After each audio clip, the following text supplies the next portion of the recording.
नमस्कार, मैं हूं अमीश देवगन और इस समय की बड़ी खबर यही है कि किसानों के साथ लगातार संवाद हो रहा है। 5 दिनों से घमासान के बाद किसानों और सरकार के बीच संवाद शुरू हो गया।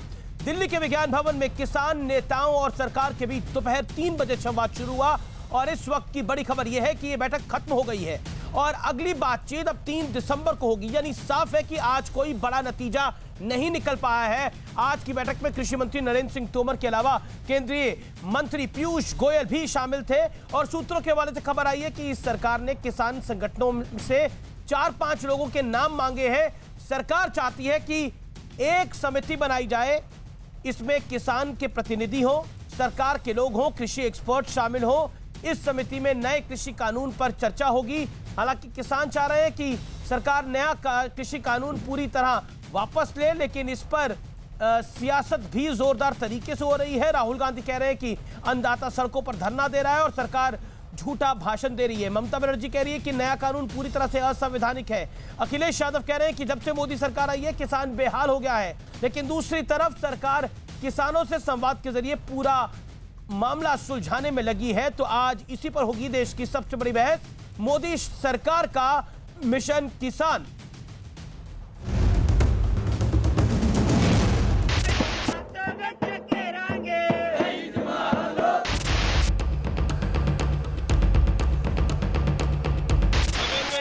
बैरिकेटर को 2 मिनट में तोड़ना तो तोड़ देंगे हम।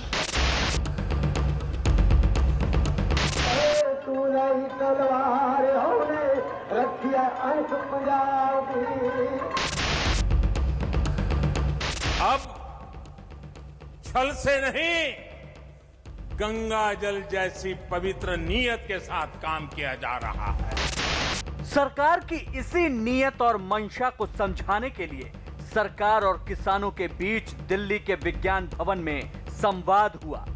कृषि मंत्री नरेंद्र सिंह तोमर, रेल मंत्री पीयूष गोयल, वाणिज्य एवं उद्योग राज्य मंत्री सोम प्रकाश की किसानों के साथ बैठक हुई। इस बैठक से पहले बीजेपी अध्यक्ष जेपी नड्डा के घर बड़े नेताओं की बैठक हुई, जिसमें राजनाथ सिंह, अमित शाह, नरेंद्र सिंह तोमर, पीयूष गोयल जैसे बड़े नेता शामिल हुए। इसी बैठक में किसानों से बातचीत का एजेंडा तैयार हुआ। 32 किसान संगठनों के लोग मीटिंग के लिए सिंधु बॉर्डर से निकले।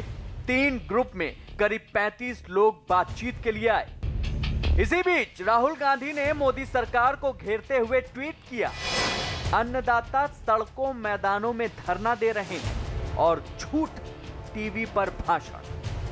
किसान की मेहनत का हम सब पर कर्ज है। ये कर्ज उन्हें न्याय और हक देकर ही उतरेगा, ना कि उन्हें दुत्कार कर, लाठियां मारकर और आंसू गैस चलाकर। सवाल है, क्या किसानों और सरकार के बीच संवाद में सियासत भारी पड़ जाती है? क्योंकि मोदी सरकार बार बार कह रही है कि हर फैसला किसानों के हित में लिया जा रहा है, लेकिन चौतरफा सियासत जारी है। आज इसी पर होगी देश की सबसे बड़ी बहस, मोदी सरकार का मिशन किसान। तो अभी की बड़ी खबर यही है कि बातचीत फिलहाल खत्म हो गई है। संवाद जो सरकार करने का प्रयास कर रही थी वो खत्म हो गया है। नया संवाद कब होगा इसकी तारीख पता लगेगी, लेकिन अभी किसान और सरकार की जो बातचीत है वो आज बेनतीजा निकली है।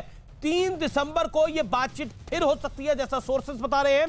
बातचीत सही माहौल में हुई है, यह भी कृषि मंत्री कह रहे हैं, यह ऑफिशियल बयान है। लेकिन बड़ी खबर है और किसान सरकार के बीच बातचीत आज बेनतीजा निकली है। 3 दिसंबर को अब अगली बातचीत होगी और किसान सरकार के बीच आज आपसी समझ बढ़ी है, यह तोमर ने कहा है, जो कि कृषि मंत्री है। किसानों से आंदोलन खत्म करने का आग्रह भी सरकार ने किया है। आंदोलन पर फैसला किसान ही लेंगे, यह भी नरेंद्र सिंह तोमर जो कि कृषि मंत्री है उन्होंने कहा है। आज पीयूष गोयल, वाणिज्य मंत्री और रेलवे मिनिस्टर पीयूष गोयल और नरेंद्र सिंह तोमर दोनों मौजूद थे और साथ ही वाणिज्य मंत्री के एमओएस भी वहां पर मौजूद थे। लेकिन बड़ी खबर यही है कि अभी यह बातचीत बेनतीजा निकली है। इससे पहले कल प्रधानमंत्री ने भी काशी से संवाद करने का पूर्ण प्रयास किया था। उससे पहले अमित शाह ने कहा था कि आप जगह बदल के आइए, यानी पहले आप बुराड़ी आइए फिर हम बात करेंगे, लेकिन किसानों ने उसे सिरे से खारिज कर दिया था। आज की बड़ी डेवलपमेंट यह है कि यह बातचीत तीसरे दौर की यह बातचीत हुई है। फिलहाल किसान आंदोलन जारी रहेगा, इसलिए सड़क पर किसान बैठे रहेंगे। यह आंदोलन बड़ा हो रहा है और क्या वाकई ये मोदी सरकार के लिए एक परीक्षा की तरह होगा? मेरे साथ बात करने के लिए गौरव भाटिया हैं, प्रवक्ता भारतीय जनता पार्टी के और सुप्रीम कोर्ट के जाने माने वकील। विजय सदाना है, जाने माने कृषि विशेषज्ञ। गौरव वल्लभ है, प्रवक्ता कांग्रेस पार्टी के। राघव चड्ढा है, प्रवक्ता और विधायक आम आदमी पार्टी के। आप तमाम लोगों का अभिनंदन है। मैं इस चर्चा की शुरुआत करता हूं और पहला पॉइंट आपसे गौरव भाटिया, आज की बैठक जो थी, बातचीत जो थी, वो बेनतीजा निकली है। यानी कुल मिलाकर किसान नहीं मान रहा, आप मनाने की भी कोशिश कर रहे हैं, तब भी रूठा हुआ है। देखिए अमीर जी, सबसे पहले तो जब नीयत गंगा जल की तरह साफ होती है तो रास्ते खुद बन जाते हैं। और कल श्री नरेंद्र मोदी जी ने भी ये बात कही और इससे पहले भी कहा है कि किसान हमारे देश की रीढ़ की हड्डी हैं और उनके लिए हित में हम लोग प्रयास करते रहेंगे। आज डेडलॉक टूटा है और जैसा कृषि मंत्री नरेंद्र सिंह तोमर जी ने भी बताया है कि परसों फिर से वार्तालाप होगी और कहीं ना कहीं एक बात स्पष्ट है, मंजिल मिल ही जाएगी, चाहे थोड़ा समय ही सही। गुमराह तो वो हैं जो इटली में हैं, समझ रहे हैं आप मेरी बात? तो मैं एक बात जरूर कहूंगा कि ये जो तीनों कानून आए हैं, अभी आप इटली की चिंता ना करिए, अभी आप सिंधु बॉर्डर की चिंता करिए जहां किसान सड़क पर बैठा हुआ है। अभी आप चिंता करिए उन बॉर्डर्स की जहां पर किसान सड़क पर बैठा हुआ है। देखिए, आप इटली की चिंता में पड़े हुए हैं, किसान आपकी चिंता को बहुत बढ़ा रहे हैं गौरव भाटिया। देखिए, जब अपनों की कोई बात होती है, जायज होती है, तो चिंता की कोई बात नहीं होती है। इस पूरे देश के मुखिया नरेंद्र मोदी जी हैं, किसान अपने मन की बात कहेंगे और हम लोग कोई ना कोई हल जरूर निकाल लेंगे। चिंता तो उन्हें होगी अमीर जी, जिन्होंने 2006 से 14 तक स्वामीनाथन कमीशन का एमएसपी की सिफारिश लागू नहीं करी थी। 1.5 गुना एमएसपी किसने दिया? हमने दिया। और ये जो तीनों कानून है ना, ये क्या सुनिश्चित करते हैं? पहली बात कि मंडी के अलावा किसानों को एक और बाजार मिलेगा, जो कि अच्छा है। दर्द किसको हो रहा है? बिचौलियों को हो रहा है। एक भ्रम फैलाया जा रहा है कि एमएसपी समाप्त होगी। तो अमीर जी, जब नरेंद्र मोदी जी ने कह दिया, कृषि मंत्री जी ने कह दिया और हमने इस साल की एमएसपी घोषणा पहले ही कर दी, तो समाप्त होने का तो कोई तात्पर्य ही नहीं है। और यही दर्द है उन लोगों को जो किसानों की जमीन हड़प लेते हैं। यह बात बिल्कुल स्पष्ट है जी।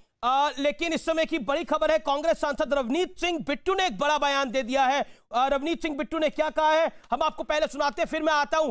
कांग्रेस सांसद रवनीत सिंह बिट्टू का बड़ा आरोप है, किसानों के बीच खालिस्तान आंदोलन के लोग आ गए हैं। कांग्रेस सांसद का यह ऑफिशियल बयान है, आपको सुनाते हैं। सीए प्रदर्शनकारी भी आंदोलन में शामिल हो गए हैं और उन्होंने गुहार लगाई अमित शाह से कि इस आंदोलन को तुरंत रुकवा दिया जाए।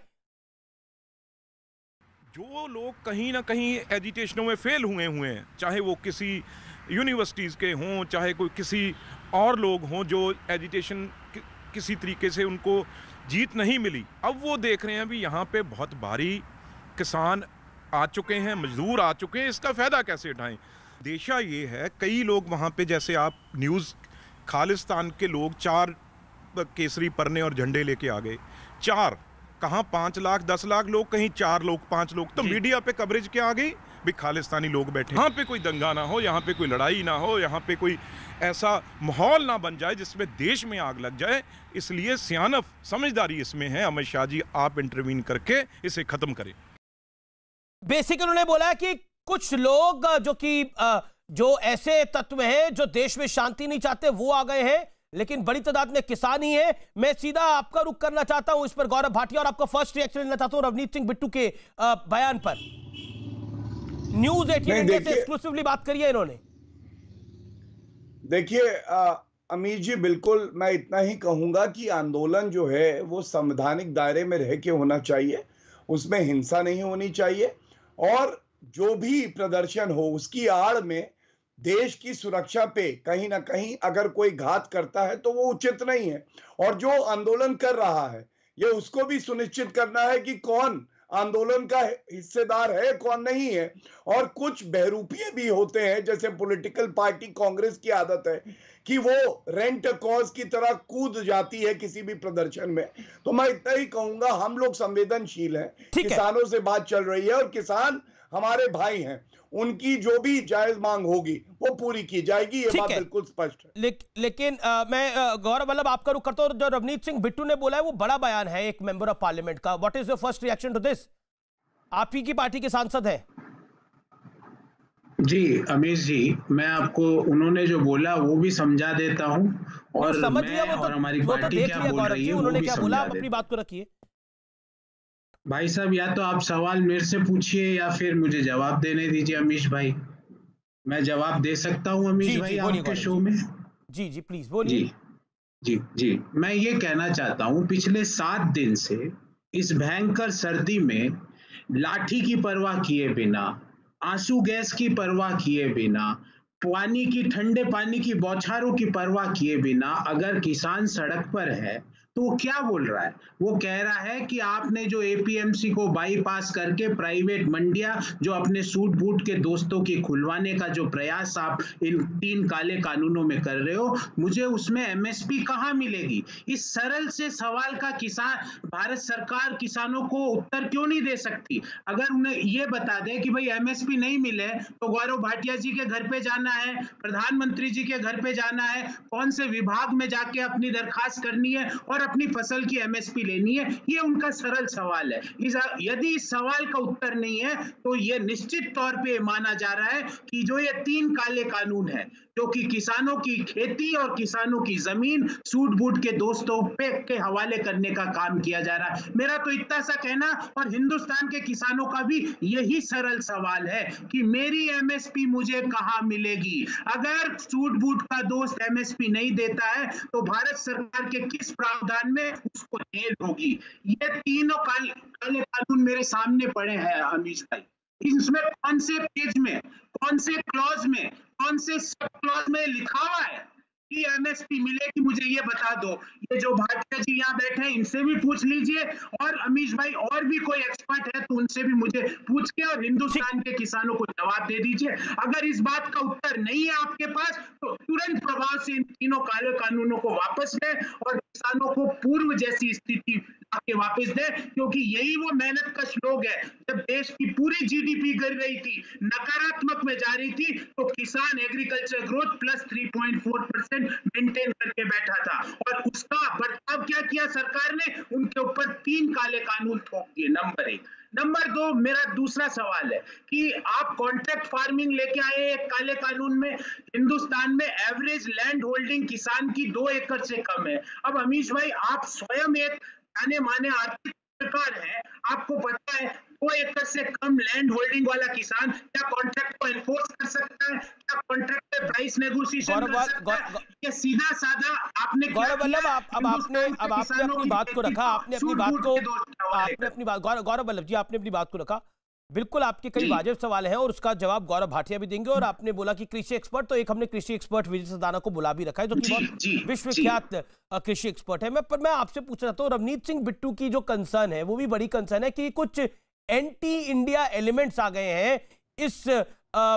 इसकी एवज में। किसान है लेकिन कुछ जो एंटी इंडिया एलिमेंट है, खालिस्तान एलिमेंट जो है, वो देश के लिए खतरा है। उस पर आप क्या कहना चाहते हो? क्योंकि वाकई अगर ऐसा कुछ होता है, क्योंकि पंजाब को आतंकवाद से बाहर निकलता हुआ देख चुके हैं, अगर ऐसा कुछ षड्यंत्र हो रहा है, हो सकता है चाइना पाकिस्तान इस तरह का कोई षड्यंत्र कर रहा हो, तो वो देश के लिए हानिकारक होगा, आपके, मेरे लिए, हम सबके लिए हानिकारक होगा। अमीश भाई, ऐसा अगर आपके पास, क्योंकि गवर्नमेंट के पास तो एजेंसीज है, सारी गुप्तचर, आईबी और सब एजेंसीज है, अगर उसको ऐसा लगता है तो उन लोगों को पकड़े जाके। पर बार बार अगर स्टूडेंट कोई आंदोलन करते हैं अमीश भाई, ठीक है, जाता है टुकड़े टुकड़े, महिलाएं करती है पाकिस्तानी। ठीक है, आपके ये तो बीजेपी के सांसद ने नहीं बोला, बीजेपी के नेता ने नहीं बोला, ये तो आपके सांसद ने बोला है। अगर बीजेपी का नेता कोई बोलता तो मैं बीजेपी के नेता से सवाल पूछ लेता कि आप कुछ लोगों को एंटी इंडिया एलिमेंट क्यों कह रहे हैं, क्योंकि वो आपके खिलाफ आंदोलन कर रहे हैं। लेकिन ये आपके सांसद ने बोला है, इसलिए आपका सवाल था, लेकिन आप उसको जस्टिफाई नहीं करना चाहते, आप उनकी बात से का समर्थन नहीं करते, वो अलग बात है। मैं गौरव भाटिया से रुक करता हूं। गौरव भाटिया, आपको लगता है कि कहीं ना कहीं आप लोगों से मिसहैंडलिंग हुई इस पूरे मामले की? आपने इसको अंडर कवर करने की कोशिश करी, लेकिन यह मामला बड़ा था। और आप पॉलिटिकल पार्टीज की बात करें, जब भी अगर कोई विरोध होता है तो पॉलिटिकल पार्टीज उसको कैश करती हैं। भूल गया आप अन्ना हजारे का वक्त? अन्ना हजारे आंदोलन कर रहे थे, कैश बीजेपी कर रही थी, पॉलिटिकली कैश। This happens. अच्छा किया अमीर जी। अब मैं बिंदुवार तरीके से उत्तर दे दूं। अन्ना हजारे मूवमेंट का आपने जिक्र किया, फर्क क्या है सरकार में? देखिए, अन्ना हजारे में इन्होंने लाठी चार्ज करा था रामलीला मैदान में, महिलाओं की रीढ़ की हड्डी तोड़ दी थी इन्होंने, और हम लोग संवाद कर रहे हैं, बातचीत कर रहे हैं, लेकिन इन्होंने सवाल पूछे, मैं उत्तर दे दूं। देखिए ये क्या है आप बताइए। ये मैनिफेस्टो है कांग्रेस का, सीरियल नंबर 11। कहते हैं मंडियां जो हैं ये हम खत्म करेंगे। ये कांग्रेस का मैनिफेस्टो है, मैं दिखा सकता हूं आपको, मेरे हाथ में है। तो आज जब हमने संशोधन किया और एक ऑल्टरनेट मार्केट, मंडी खत्म नहीं करी, हमने कहा एक और बाजार किसान को मिलेगा, तो इनको दर्द हो रही है। दूसरा इन्होंने कहा एमएसपी सुनिश्चित कैसे करेंगे, तो एमएसपी पे मेरे भाई 2006 से लेकर 14 तक स्वामीनाथन जी जो सिफारिश करते हैं वो आप लागू नहीं करते हैं। हमने लागू करी 1.5 गुना एमएसपी, स्वामीनाथन जी ने तारीफ करी। और मेरा सवाल आपसे ये है, ये 8 साल आप कहां सो रहे थे? मेरा दूसरा सवाल है, किसानों का दर्द आपको होता है? रॉबर्ट वाड्रा किसानों की जमीन हड़प लेते हैं, चाहे बीकानेर हो, चाहे हमने मानेसर में देखो, सर्वोच्च न्यायालय फटकार लगाता है हुडा सरकार को, तब कहां सो रहे थे? तीसरा, आपने बात करी कि जो है हमने क्या किया, मैं आपको बताऊं अमीर जी, इनका वादा था मैनिफेस्टो का 2009 का, डायरेक्ट इनकम टू फार्मर्स, पूरा किसने किया? नरेंद्र मोदी जी ने किसान सम्मान निधि देके, इन्होंने पहले उसका विरोध किया। अब इनसे पूछिए वो अच्छा है कि नहीं। और चौथी बात, आप मुझे बताइए ऐसा क्यों है कि दिग्विजय सिंह के भाई खुद कहते हैं कि मध्य प्रदेश में, छत्तीसगढ़ और राजस्थान में गंगा जल की कसम लेके आपने कहा था कर्जा माफ कर देंगे, गंगा जल को भी नहीं छोड़ा। मतलब खानदानी चोर है, चोरी तो करेंगे। ठीक है गौरव वल्लभ जवाब दे देते हैं, फिर राघव चड्डा और विजय सदाना भी मेरे साथ है। ओके गौरव वल्लभ जवाब। अमीश भाई मेरी भाषा थोड़ी मर्यादित है, मैं इनके लेवल पे जाके बात नहीं कर सकता क्योंकि इनकी ट्रेनिंग भाजपा के कार्यालय में हुई। मैं एक बिंदुवार बात करता हूँ। इन्होंने कहा कांग्रेस का मैनिफेस्टो, अच्छा लगा मुझे कि कम से कम भाजपा के व्यक्ति ने अपना मैनिफेस्टो तो पढ़ा नहीं, कांग्रेस का पढ़ा। अच्छी बात है। उसी मैनिफेस्टो का भैया ऊपर की एक लाइन पढ़ लेते, उसमें लिखा हुआ है बीच में मत बोलिए, बदतमीजी मत कीजिए, बदतमीजी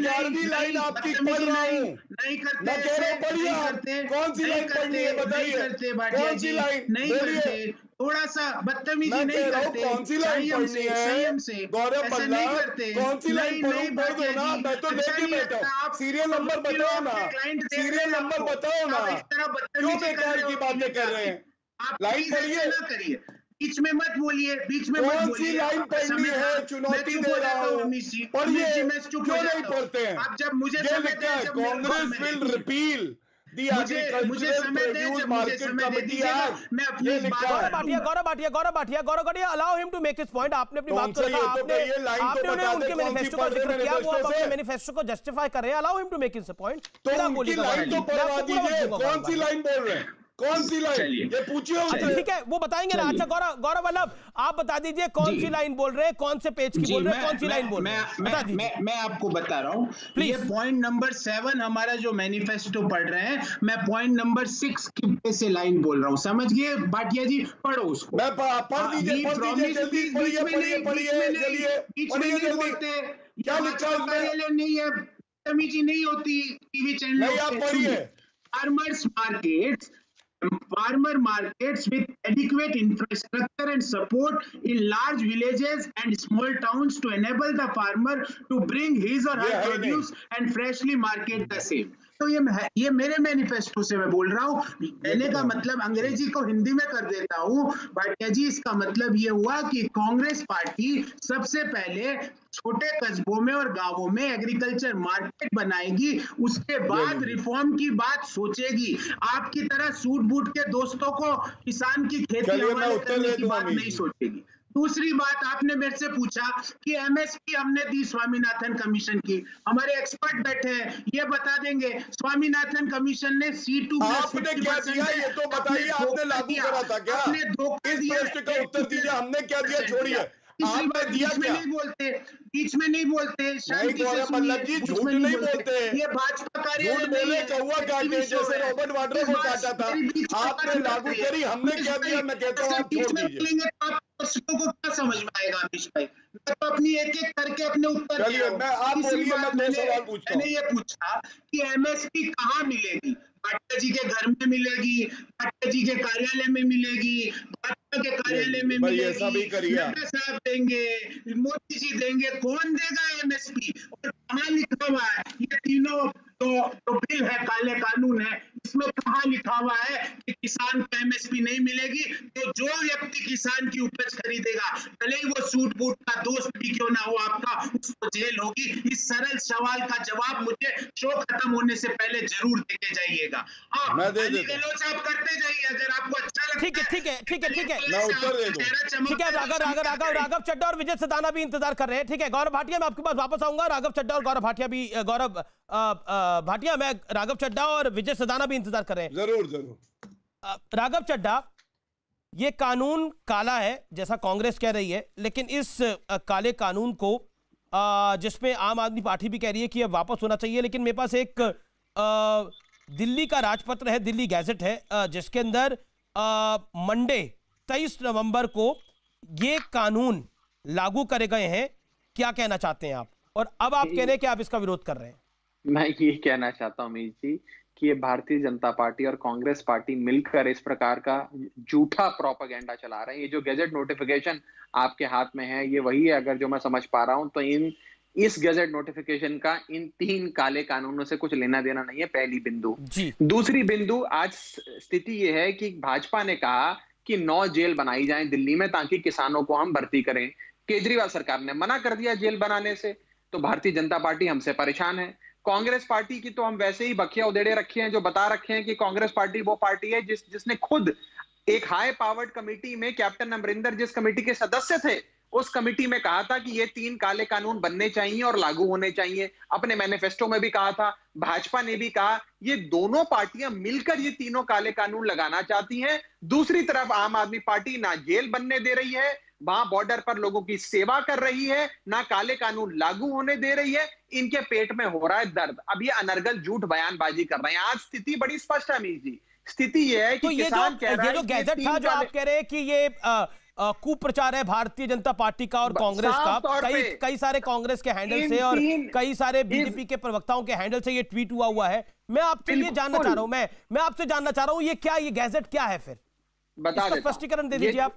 ये क्या दे देता, ये कौन से कृषि कानून आपने दिल्ली में लागू कर? नहीं, हाँ मैं बता देता हूं। आज बड़ी विचित्र चीज है कि बीजेपी और कांग्रेस एक ही जबान में बात कर रहे हैं, क्योंकि ये दोनों पार्टियां वास्तव में एक ही हैं। कैप्टन अमरिंदर वास्तव में भारतीय जनता पार्टी के मुख्यमंत्री, उनकी कितने घनिष्ठ रिश्ते मोदी जी के साथ हैं, भाजपा के कहने पे काम करते हैं, आप भी जानते हैं, मैं भी जानता हूं। लेकिन कृषि कानून पे आ जाते हैं।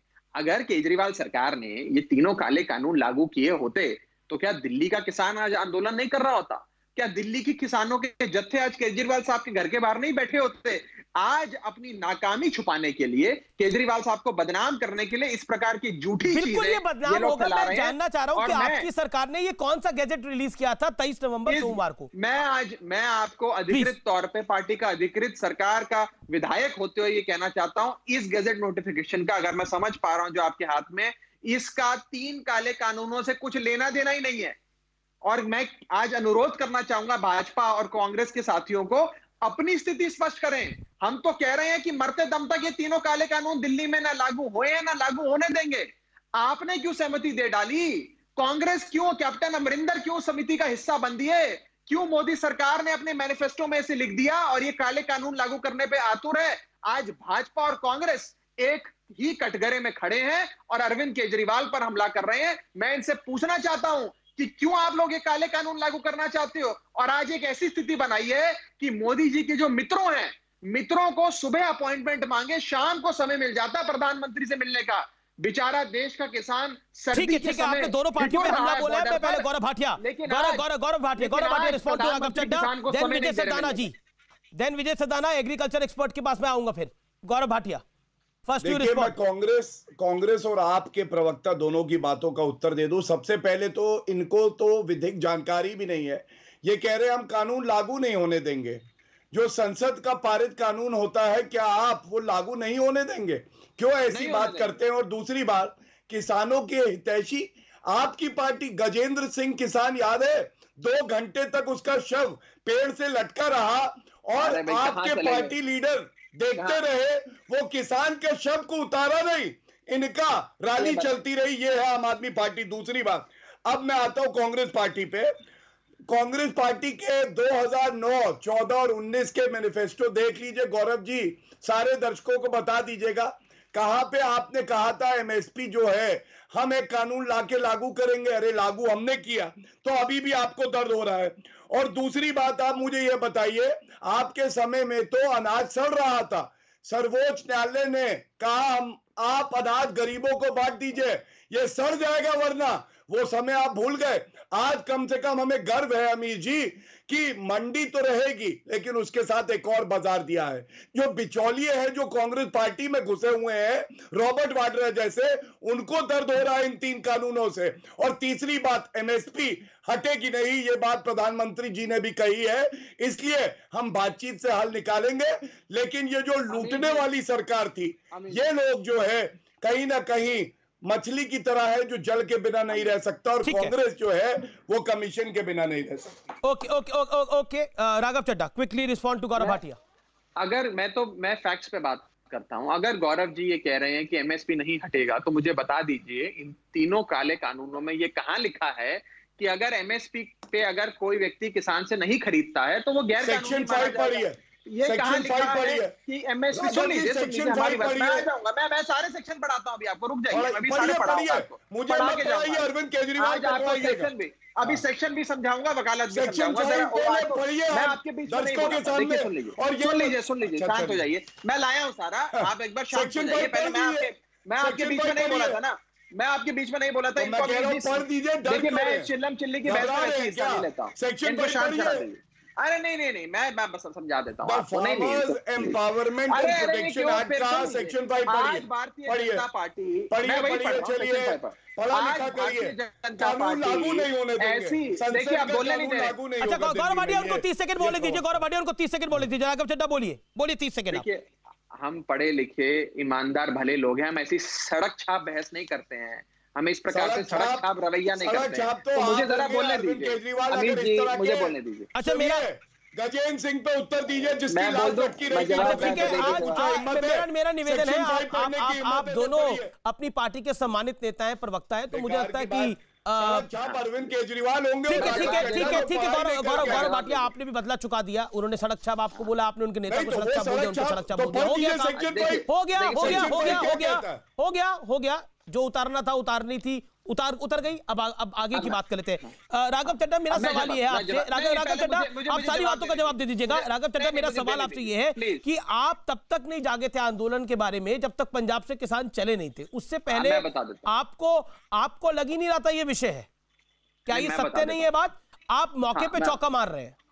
हाँ देखिए अमीर जी, पहली चीज तो ये है कि हमारी पार्टी हमें ये सिखाकर बेचती है कि सभ्यता से बहस कीजिएगा, ना असभ्यता से बात करिएगा, और कोई व्यक्ति असभ्यता करे तो उसको जवाब भी मत दीजिएगा। ये हमारी पार्टी हमें सिखाकर बेचती है, इसीलिए मैं ऐसी असभ्य भाषा का ना प्रयोग करता हूं, ना ऐसी बहस में हिस्सा लेता हूं। एक विषय। दूसरी विषय मैं आपको ये बता देता हूं, हमारी पार्टी के बारे में आपका न्यूज 18 का नेटवर्क वहां पर भी बहुत अच्छा है, आपके काफी बड़े पत्रकार वहां पर हैं, उनसे पूछ लीजिए कि जून 2020 जब ये काला कानून लागू किया गया, तब से लेकर आज तक ये जी कोई एक पार्टी है जो लगातार इसके खिलाफ आवाज उठा रही है, तो आम आदमी पार्टी। हमने हर हलके में, हर पिंड में, हर गांव में जाकर आंदोलन करा। और आपको एक बात बता दूं, हमारे चुने हुए विधायक आम आदमी पार्टी के पंजाब में जो मुख्य विपक्ष की भूमिका निभाते हैं, उन्होंने कई रातें अपने विधानसभा के अंदर जमीन पर सो के बिताई, क्योंकि कैप्टन अमरिंदर मोदी का साथ दे रहे थे, क्योंकि कैप्टन अमरिंदर भारतीय जनता पार्टी की कठपुतली बनकर काम कर रहे हैं। ये बड़ा आरोप है आपका। गौरव वल्लभ की बात मुझे जाने दीजिए। गौरव वल्लभ को एक सेकंड पर मैंने विजय सुदाना का एक रिएक्शन ले लीजिए 25 मिनट से। मैं भाजपा को, रुक जाइए अमीर जी, एक मिनट मेरी बात सुन के जाइए, 30 सेकंड और बोलूंगा जी। आज मैं भारतीय जनता पार्टी को चुनौती देता हूं, यदि आपको देश के किसान की इतनी परवाह है, अपने कानून में एक लाइन डाल दीजिए जो एग्जिस्टिंग कानून है इस देश ये बात गौरव वल्लभ ने भी बोली, ये बात गौरव वल्लभ ने भी बोली और गौरव भाटिया ने इसका तार्किक जवाब भी दिया। अगर खरीद नहीं होगी तो वो गैर कानूनी माना जाएगा। ठीक है विजय सदाना, क्योंकि इनको अमीर उद्योगपतियों को फायदा पहुंचाना है, गरीब आदमी को फायदा नहीं पहुंचाना है। विजय सदाना, ये जो बार बार लाइन बोली जाती है, ये this is I called it always a cliché line कि उद्योगपतियों को, सूट बूट वालों को फायदा पहुंचाना है, लेकिन the point is this right now, who is worried for the farmers? किसानों के लिए चिंतित कौन है? क्योंकि शायद आपको पता ही होगा कि मैंने कमोडिटी मार्केट्स को कितने वर्ष कवर करा है, मुझे आपको बताने की आवश्यकता नहीं है, और आप कितने बड़े कृषि एक्सपर्ट हैं ये दुनिया जानती है। मैं आपसे जानना चाहता हूं विजय सदाना, रियलिटी क्या है, भ्रम क्या है, झूठ क्या है, सत्य क्या है?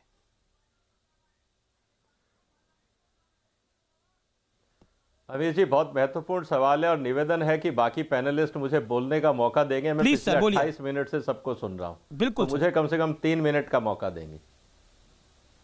पहला तो गौरव जी, मुझे ताज्जुब हुआ, आपने कहा कि सारी जमीनें कॉर्पोरेट खा जाएगा। आपके पास तीनों कानून है, कृपया वो लाइन बता दीजिए जहां ये लिखा हुआ है कि जमीनों के ऊपर सौदा होगा या जमीनें कॉन्ट्रैक्ट का हिस्सा होंगी। एक लाइन बता दीजिए प्लीज। आप मेरे फैकल्टी रहे हैं, IIM अहमदाबाद से आप भी रहे हैं, मैं भी IIM अहमदाबाद से हूं, मेरे को कहीं लाइन नहीं देखी, आप बता दीजिए वो कहां है, पहली बात। दूसरा सवाल ये आता है कि ये कानून किसके लिए है? ये किसान को एक अल्टरनेट ऑप्शन देता है। 40 साल से कांग्रेस की सरकार रही हो या किसी की भी सरकार रही हो, किसानों की ये डिमांड थी कि साहब बिचौलिया हमें बर्बाद करते हैं, आप हमें खुली आज़ादी दीजिए, क्यों हम अपनी फसल का दाम खुद तय नहीं कर सकते? ये 40 साल से डिमांड थी। आज तक क्यों नहीं हो रहा था उसमें मैं बाद में आऊंगा, और वही कारण है इसलिए नहीं हो रहा था जिसके कारण प्रदर्शन हो रहे हैं। सुनने की क्षमता रखिएगा। आज जब किसानों की डिमांड को मान के भारत सरकार ने कहा कि अगर आपको मंडी के अंदर रेट नहीं मिलता, बाहर भी बेच सकते हैं, तो मुझे नहीं लगता कि इसमें किसी को कोई ऐतराज होना चाहिए। अब आते हैं तीसरे कानून पे, तीसरी बात पे। MSP मैंडेटरी होना चाहिए। एक सेक्टर हिंदुस्तान में है जिसमें MSP या स्टैट्यूटरी प्राइस मैंडेटरी है, वो है गन्ने का क्षेत्र। गन्ने का क्या हाल है आज? गन्ने के किसान का क्या हाल है? क्या आप चाहते हैं पूरा देश का हाल वो हो सारे सेक्टर्स में और सारे किसानों में? सोचिएगा जरूर, पॉलिटिकल स्टेटमेंट मत दीजिएगा। आप सब पढ़े लिखे लोग हैं, आप विचार शक्ति रखते हैं, सोचिएगा। अब मैं आता हूं, मुद्दा क्या है इस पूरी फोर्ट्रेस के पीछे। जब ये कानून आए तीनों, इसमें यह कहा गया कि आप मंडी के बाहर भी बेच सकते हैं, उस पर टैक्स नहीं लगेगा, कोई फीस नहीं लगेगी। आज तक क्या होता था, पिछला आप आंकड़ा उठा लीजिए, FCI की वेबसाइट से डाउनलोड कर दीजिए।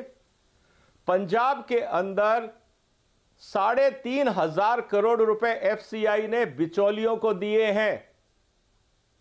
आप आज अगर उठा के देखेंगे, बिचौलिया 2.5% किस बात का लेता है? 2.5 का मतलब 460 रुपए टन रसीद काटने का कि मैंने आपको 1 टन माल बेचा। बोरी के पैसे अलग, लेबर के पैसे अलग, तुलाई के अलग, ढलाई के अलग, सारे पैसे अलग होते हैं। सिर्फ रसीद काटने का 1 टन का 460 रुपए FCI की वेबसाइट से डाउनलोड कर लीजिए। आज इन कानूनों से सिर्फ एक ही सेगमेंट परेशान है, वो है बिचौलिया, क्योंकि बैठी बैठाई इनकम खत्म हो गई। अब झगड़ा क्या है अमीर जी, आखिरी मिनट। अब जब बिचौलियों को यह लगा कि अगर ये कानून आ गए तो हम तो बंद हो जाएंगे, उन्होंने किसानों को बनाया ढाल कि देखो ये कानून आए, जमीन चली जाएगी, MSP खत्म हो जाएगा, मंडी खत्म हो जाएगी, उठो जागो, नहीं तो तुम बर्बाद हो जाओगे। ये खेल है पूरा, ये बिचौलियों का प्रदर्शन है, किसानों को ढाल बना दिया गया है। अनफॉर्चुनेटली पॉलिटिकल पार्टीज इस बात को समझती हैं, सब समझते हैं, लेकिन इनकी राजनीतिक इच्छा शक्ति इतनी कमजोर है कि ये देश को बर्बाद करने चले हैं अपनी राजनीति के लिए, और ये दुख की बात है। ठीक है गौरव वल्लभ, आपसे बड़े कायदे से सवाल पूछे गए दो, जो कि बड़े गौरव वल्लभ बड़े महत्वपूर्ण है। एक, आप बोल रहे हैं कि अपने सूट बूट के दोस्तों को जमीन देना चाहते हैं, बिल में किस लाइन में ऐसा लिखा हुआ है कि सूट जमीन को दिया जाएगा? पॉइंट नंबर 2, अगर आप MSP की बात करते हैं तो मैं आपसे सवाल पूछना चाहता हूं, आपने और मैंने कई बार इकोनॉमी पे बहस करी है और कई बार डिबेट्स भी करी है, और आप एक नॉलेजेबल आदमी है, पढ़े लिखे आदमी है। मैं प्रोफेसर साहब आपसे जानना चाहता हूं, क्या आपको लगता है देश का किसान पिछले 70 साल से, चाहे अटल बिहारी वाजपेयी की सरकार रही हो, चाहे मोदी बन रही हो, चाहे PV नरसिम्हा राव की सरकार रही हो, चाहे डॉक्टर मनमोहन सिंह की 10 साल का शासन रहा हो, मैंने सभी सरकारों का नाम लिया यहां पर, किसी की सरकार में एमएसपी पर किसान अपना माल बेच पाता है क्या? आप मुझे बता दीजिए। अगर मक्के का दाम सरकार तय कर देगी कि वो 1500 रुपए है, 2000 रुपए है, वो बिकेगा तो मार्केट प्राइस पे ही। कोई कुछ नहीं कर सकता। किसान को जहां उसको पेमेंट मिलती है, जहां उसको पैसे मिलते हैं, जहां नकद पैसे मिलते हैं, वो वहां पर माल बेच के निकल लेता है। आप एमएसपी की सच्चाई को जानते हैं। मैं जवाब देता हूँ। बहुत तार्किक सवाल पूछे अमीश भाई आपने और विजय जी ने। देखिए अमीश भाई, report on working group on consumer affairs, जिसके चेयरमैन स्वयं प्रधानमंत्री मोदी जी थे जब वो गुजरात के मुख्यमंत्री थे, उसकी लाइन पढ़ के सुना देता हूं आपके सारे दर्शकों को। MSP should be mandated through statutory provision। तो विजय जी, आप अगर मैं आपकी बात सच मान लूं तो आप कह रहे हैं कि मोदी जी जो कह रहे थे जब वो मुख्यमंत्री थे गुजरात के कि MSP किसान को स्टैट्यूटरी प्रोविजन के तहत मिलना चाहिए, वो गलत था। वो गलत था। अगर उनका ये रिकमेंडेशन था तो गलत था। एक मिनट विजय जी, मैं एक करके विजय जी, मैंने आपकी पूरी बात कही। तो प्रधानमंत्री मोदी जी ने देश को मुख्यमंत्री के रूप में भ्रमित किया, गलत बात कही कि स्टैट्यूटरी प्रोविजन के थ्रू MSP मिलना चाहिए।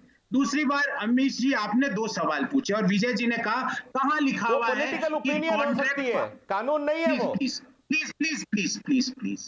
कॉन्ट्रैक्ट फार्मिंग के तहत जमीनें सूट बूट के दोस्तों को चले जाएगी। विजय जी और अमीश जी दोनों को सम्मानित हो आप दोनों मेरे लिए। मैं आपसे पूछता हूं, 2 एकड़ से कम जिसके पास एवरेज लैंड होल्डिंग है, उसको क्या आप उससे क्या अपेक्षा करते हो कि वो फेयर वैल्यू पे ट्रांजैक्शन कर लेगा, एग्रीमेंट बना लेगा, अपनी सही प्राइस को एनफोर्स कर देगा? आपको ऐसा क्यों लगता है? ऐसा नहीं होगा। इसीलिए मैं कह रहा हूं आपको कि उससे कॉन्ट्रैक्ट कर लिया जाएगा एडवांस में सूट बूट के दोस्तों के द्वारा और उस Vijay ji respond. Vijay ji 30 second respond. एक सेकंड रिस्पॉन्ड 30 सेकंड में जवाब लॉ है सर। बोलिए विजय जी, बोलिए। लास्ट बात कह दूं, बोलिए विजय जी। वल्लभ जी, लॉ सुनिए, मेरे को 30 सेकंड में जवाब 10 सेकंड में देता हूं। कानून में लिखा है कि land can not be part of a contract. तो अगर कोई भी करता है वो गैर कानूनी काम कर रहा है, आप उसको जेल डाल सकते हैं, सीधी सी बात है। तो गैर कानूनी काम चाहे सूट बूट वाला करे या गरीब आदमी करे, गैर कानूनी तो गैर कानूनी है ना। कोई भी कोर्ट जा सकता है उसके लिए। क्या बात कर रहे हैं आप कि कोई भी लिख लेगा, कोई भी कर देगा? ऐसे थोड़ी होता है विजय जी। कॉन्ट्रैक्ट एनफोर्स कराना पड़ता है। आपको ऐसा क्यों लगता है कि वो फेयर प्राइस की डिस्कवरी कर सकता है और कॉन्ट्रैक्ट को एनफोर्स करा सकता है जिसके पास एवरेज लैंड होल्डिंग 2 एकड़ से कम है? और तीसरी बात आपने कहा नहीं है, आज भी किसान कर रहा है सर। वल्लभ जी, आपको भी पता है आज भी किसान कर रहा है। गन्ने का किसान, ग्रेप का किसान कर रहा है, आलू का कर रहा है। आप मेरी बात तो समाप्त होने जी। और तीसरी बात, सिर्फ आपने कहा कि उपज की MSP गलत हो जाएगा। मैं ये पूछ रहा हूं विजय जी, आपकी बात सही है कि 8-10% के आसपास जो एग्रीकल्चर प्रोड्यूस है वो MSP पर बिकता है। मैं जानता हूं आप सही बोल रहे हैं और मैं आपकी इस बात का सम्मान करता हूं। पर जब आप ऑल्टरनेट मार्केट खड़ा कर देंगे ना विजय जी, तो ये 10%, 1% या 0.1% आ जाएगा, क्योंकि एवरेज लैंड होल्डिंग किसान के पास कम है। आपको उसको लीगल राइट देना पड़ेगा कि MSP से कम दाम पे। राघव चड्डा को आने दीजिए। राघव चड्डा उसको देना पड़ेगा। राघव चड्डा। अमीश भाई, 100 बातों की एक बात। क्या आज हम ये कह रहे हैं कि देश का लाखों किसान, आंदोलनकारी किसान जो दिल्ली के बॉर्डर पे खड़ा है, वो अपना हित नहीं समझता, वो मूर्ख है, वो बेवकूफ है? क्या ये कहने का प्रयास हो रहा है? ये प्रयास जो भाजपा कर रही है कि हम किसान को समझाएंगे प्रावधान, क्या वो किसान इतना गया गुजरा है कि वो अपना हित नहीं समझ सकता? आपका हित ना समझे, समझ में आता है, लेकिन जिस आदमी की पीढ़ियां किसानी में बीत गई, खेती में बीत गई, आज उसकी इंटेलिजेंस को, उसकी बुद्धिमत्ता को जिस प्रकार से चैलेंज किया जा रहा है कि तुम नहीं समझते अपना हक, अपना अधिकार, अपना हित, हम समझते हैं, हम तुम्हें बताएंगे, तुम यहां पर आओ।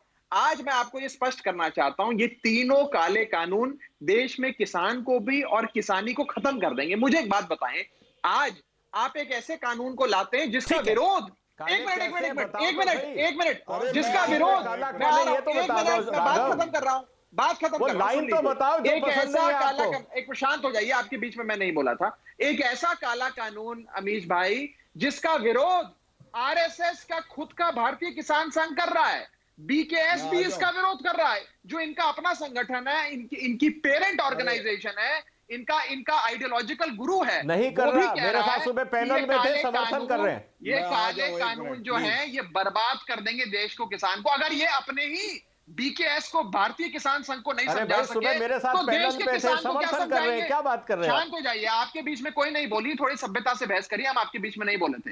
अगर कोई व्यक्ति अपने ही भारतीय किसान संघ को ये बात नहीं समझा पा रहा है तो देश के किसान को क्या समझाएगा? क्या देश का किसान अपना हित बेहतर समझता है कि एयर कंडीशन रूम में बैठकर नीति बनाने वाले 4 भाजपा के मंत्री किसान का हित बेहतर समझते हैं? ये मैं आपसे पूछना चाहता हूं। जी okay, Gaurav Bhatia, late Gaurav Bhatia reply. Gaurav Bhatia, एक लॉजिकल पॉइंट है राघव चड्ढा का कि किसान अपना हित क्यों नहीं समझ पा रहा। अगर उनको कोई भ्रम में डाल रहा है, जैसा कल प्रधानमंत्री ने बोला, तो वो भ्रम में क्यों आ रहे हैं? देखिए अमीर जी, मैं समझता हूं सरदाना जी कृषि विशेषज्ञ हैं, न्यूट्रल हैं यहाँ पे। उन्होंने बहुत अच्छे से अपनी बात को रखा और बताया कि किस तरह से कुछ बिचौलिए जो है व्याकुल जरूर हैं। लेकिन मैं इधर उधर की बात नहीं करूंगा, मैं एक्ट की बात करूंगा, जो ना राघव चड्ढा ने बताया ना गौरव वल्लभ ने। सबसे पहले इन्होंने कहा सूट बूट वाले जो है कृषि भूमि ले जाएंगे। आप सेक्शन 8 पढ़िए, एक्ट का क्या कहता है, मैं पढ़ रहा हूं एक लाइन केवल।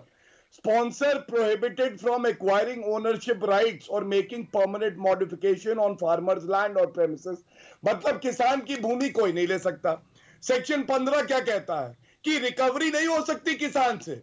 जो खरीदेगा फसल वो तो 30 दिन में भुगतान करे, लेकिन किसान से फसल नहीं ली जा सकती। और इन सबसे ज्यादा जो विशेषज्ञ हैं जिनका हम आदर करते हैं, स्वामीनाथन जी हैं। जब ऑर्डिनेंस आया अमीर जी, तो उनसे पूछा गया, स्वामीनाथन जी ये जो ऑर्डिनेंस आया है, जिसका ही रूप है जो कानून अब बना है, ये किसानों के हित में है कि नहीं? तो स्वामीनाथन जी ने क्या कहा? उन्होंने कहा हाँ ये हित में है। और तीसरी बात प्राइसिंग की आई। शायद राघव को या गौरव वल्लभ जी को नहीं पता है।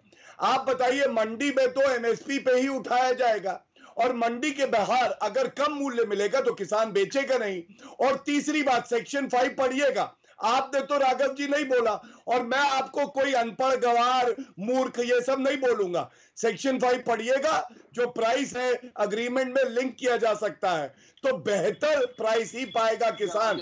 इसीलिए किसान हित में है। मैंने आपको चुनौती भी दी थी, आप ना गजेंद्र सिंह पे बोले ना सेक्शन 5 पढ़ा। ठीक है राघव चड्ढा तो कह रहे हैं अमरिंदर सिंह आपकी भी टीम है। गौरव भाटिया, उन्होंने तो ये भी आरोप लगा दिया कि पंजाब का सीएम जो कांग्रेस का इतना बड़ा नेता है वो आपकी बी टीम है। राघव चड्ढा तो ये भी कह रहे हैं। गौरव भाटिया, अमीश भाई देखिए ऐसा है, इनके पैरों के नीचे जमीन नहीं है। गजब यह है फिर भी इन्हें यकीन नहीं है। मैंने गजेंद्र सिंह का उदाहरण दिया, उत्तर ले लीजिएगा। और इनकी संविधान की जो नॉलेज है वो इतनी कम है, ये केंद्र के कानून को कह रहे हैं हम लागू नहीं करेंगे। राघव आपने जो बात बोली उस पर कांग्रेस भी रिएक्ट करना चाहती है। मैं गौरव वल्लभ से एक सेकंड ले लूं। गौरव वल्लभ इस पर आप क्या कहना चाहते हैं? एक सेकंड राघव, मैं आपका आ रहा हूं। गौरव वल्लभ, आपका रिएक्शन क्या है इसके ऊपर? क्योंकि आप उस समय भी हाथ खड़ा कर रहे थे कि कैप्टन अमरिंदर सिंह बीजेपी की बी टीम बन के काम कर रहे हैं।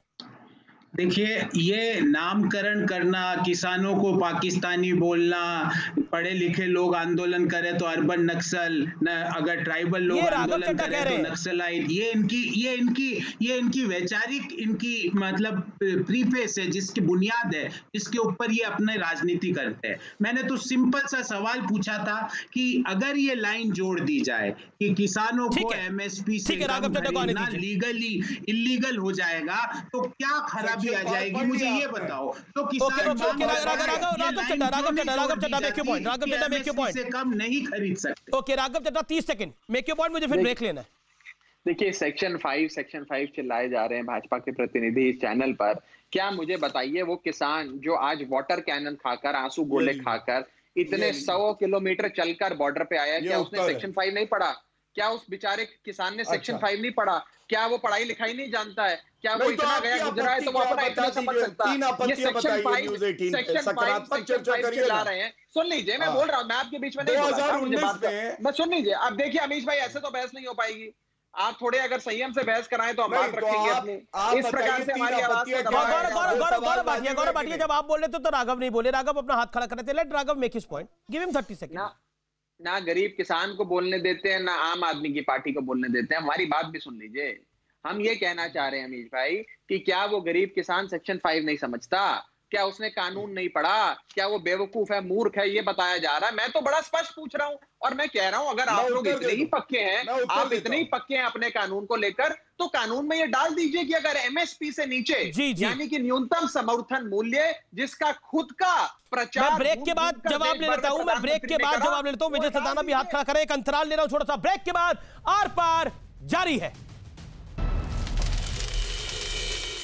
आप देख रहे हैं देश का सबसे लोकप्रिय डिबेट शो आर पार और मेरे साथ आज की इस चर्चा में विजय सदाना है, जाने माने कृषि एक्सपर्ट, राघव चड्ढा है आम आदमी पार्टी के एमएलए प्रवक्ता, मेरे साथ गौरव वल्लभ है प्रवक्ता कांग्रेस पार्टी के, मेरे साथ वरिष्ठ वकील और भारतीय जनता पार्टी के प्रवक्ता गौरव भाटिया है। मैं आपका रुख करता हूं क्योंकि आप अपनी बात को कहना चाह रहे थे विजय सदाना, मैं 40 सेकंड आपको देता हूं।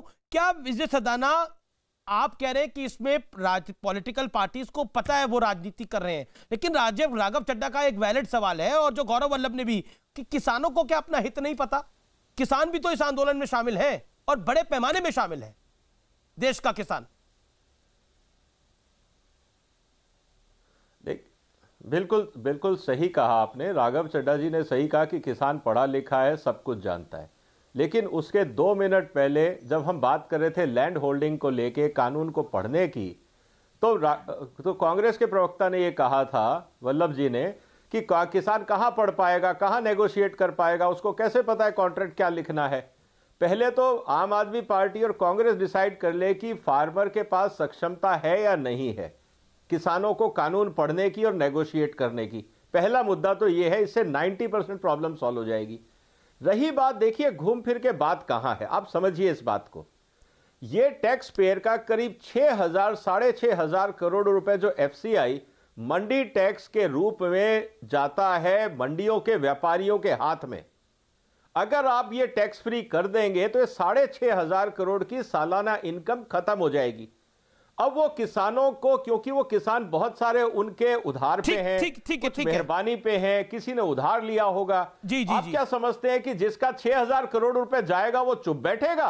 वो सबको भड़काएगा, सारे तरीके अपनाएगा। ठीक है, ओके, मैं अब रुक करता हूं राघव चड्ढा, आपका राघव चड्ढा जो आपने सवाल पूछा था उसका स्पेसिफिकली जवाब दिया, क्विकली रिबट 30 सेकंड। देखिए क्या मैं तो फिर वही बात कह रहा हूं, क्या आज आप देश के तमाम राजनीतिक दलों को, किसान संगठनों को, किसान को बेवकूफ कहना चाहते हैं? मैं चुनौती दे रहा हूं एक किसान संगठन का, इस देश भर में एक किसान संगठन का जिसका ठीक ठाक मास बेस है, जनता में लोकप्रियता है, ऐसे एक किसान संगठन का नाम बता दीजिए जो इन 3 काले कानूनों के हक में हो, जो कह रहा हो कि भाई इससे बड़ा फायदा है, इससे तो हमें। ठीक है गौरव भाटिया, आप पे तो ये भी आरोप लग रहा है आप अपने सहयोगी अकाली दल को नहीं समझा पाए, आप किसानों को क्या समझाएंगे?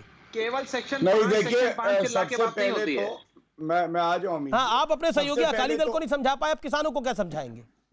नहीं, अब देखिए पलटू राम तो हर जगह पे है। आप मुझे ये बताइए, अभी पलटी मारी थी गिरगिटान की तरह आपके प्रवक्ता ने, मेरे हाथ में वो नोटिफिकेशन है 23 नवंबर का 2020 का, जिसमें एक कानून लागू हो गया दिल्ली में, और यहाँ पलटू राम कह रहे हैं ऐसा नहीं हुआ। मैं चुनौती देता हूँ, अगर ये नोटिफिकेशन झूठा है दिल्ली सरकार का, और बिल्कुल चलिए आप पढ़ लीजिएगा, या तो आप डिबेट में आना छोड़ दीजिएगा, और अगर मैं गलत हूँ तो मैं आपसे माफी मांग लूंगा। ये मेरे हाथ में है। और दूसरी बात, बीच में क्यों बोल रहे हैं? अब क्यों अनपढ़ है? नहीं देते हैं, अनपढ़ है आप, अनपढ़ है, अपना जवाब क्यों नहीं देते? देखिए आप देखिए कैसे आग लगी ना, मैं तो आग लग गई।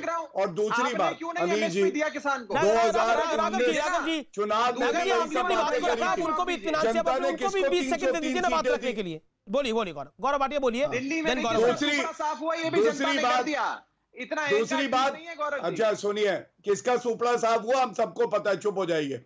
देखिए किसानों से हमारी बातचीत चल रही है, लेकिन कुछ बिचौलिए यहाँ पे घबरा रहे हैं। ये बिचौलिए क्यों घबरा रहे हैं? किसानों से डायरेक्ट बात हो रही है ना, इसलिए हमें पता है इनको कमीशन खोरी की आदत है। और 2019 के चुनाव में 303 सीटें थी, उसमें किसानों का वोट भी था। ठीक है गौरव वल्लभ, मेरा आखिरी पॉइंट आपसे ये कि आप चाहते हैं ये बैठक बेनतीजा ही रहे या इसका कोई नतीजा निकल के आए, इसका हल निकल के आए? बतौर विपक्ष आप क्या कहते हैं? क्या आपको लगता है या फिर आपको लगता है कि आपकी रोटी सिक रही है तो बढ़िया है? जब तक चलता रहे, जैसे शाहीन बाग चलता रहा। मैं तो ये चाहता हूं कि सरकार खुले मन से किसान की बात सुने और तो जो एमएसपी की बात किसान कर रहा है उसको एक लीगल राइट बनाए, अपना अहंकार छोड़े। मैंने बार बार प्रोग्राम के शुरू में विजय जी से, गौरव जी से पूछा कि कौन से क्लॉज पे, कौन से पेज पे एमएसपी मिलेगी, वो लिखा हुआ है। सोल्यूशन चाहते हैं, मैं बड़ा पॉइंट सवाल पूछ रहा हूं गौरव वल्लभ, आप सोल्यूशन चाहते हैं, आप नतीजा चाहते हैं, हाँ या ना?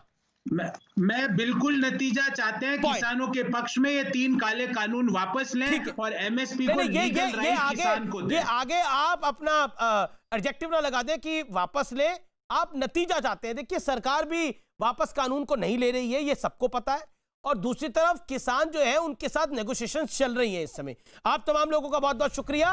विजय सदाना आपका बहुत बहुत शुक्रिया, आप हमारे साथ जुड़े। Raghav Chadha, Gaurav Vallabh, Gaurav Bhatia, pleasure having you all, thank you so much. लेकिन आज की बहस का निष्कर्ष मैं यही देना चाहता हूं कि हाँ, इसका नतीजा निकलना चाहिए। अगर किसान भाई भी हैं तो उनकी समस्या का हल होना चाहिए, हर हाल में होना चाहिए, लेकिन बेनतीजा नहीं होना चाहिए। नतीजा निकलना चाहिए, वही राष्ट्र हित में है, वही देश हित में है, और देश हित हम सबके लिए सर्वोपरि है।